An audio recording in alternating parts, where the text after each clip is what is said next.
where does this leave President Bongbong Marcos and his administration? I mean, there are only 2 years left before 2028. And let's zero in on that flood control probe, no? Because the president sort of used this as an inoculation in order to improve his trust ratings, his numbers, his approval.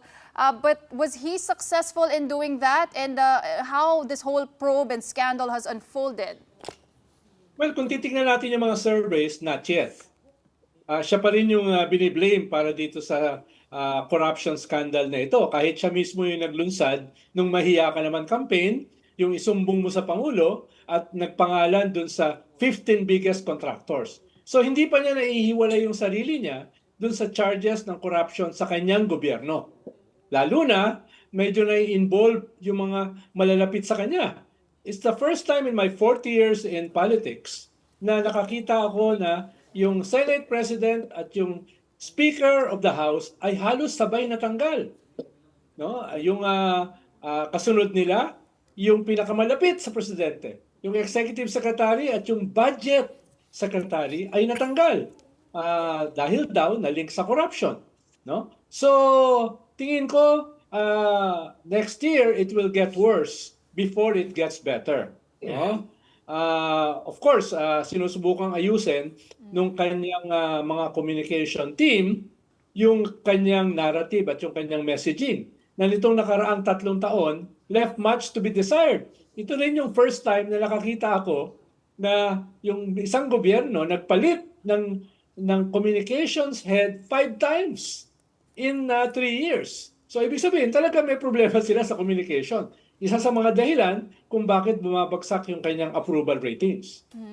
Pero Ronald, tingin mo ba nakatulong itong mga vlog ni President Bongbong Marcos where he has pronouncements na ako ang nagsimula nito, ako rin ang magtatapos nito, parang ang criticism din ng iba, no? Mala reporter na rin ito si Presidente announcing the arrest warrants of all these people involved sa flood control scandal.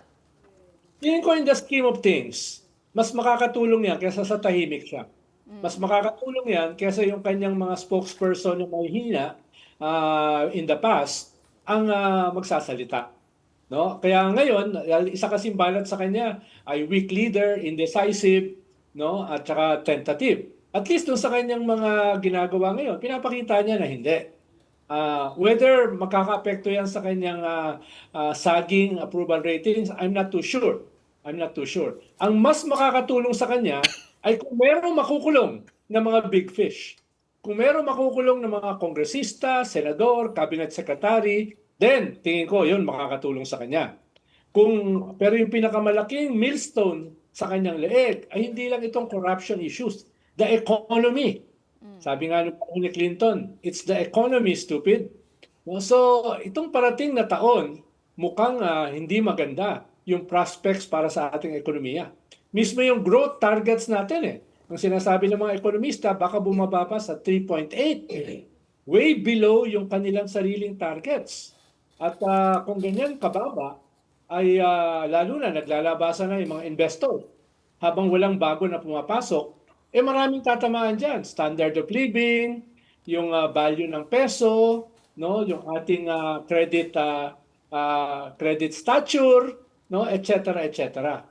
So, kailangan talaga nila ng decisive moves para ma-mitigate yung unraveling ng ating economy.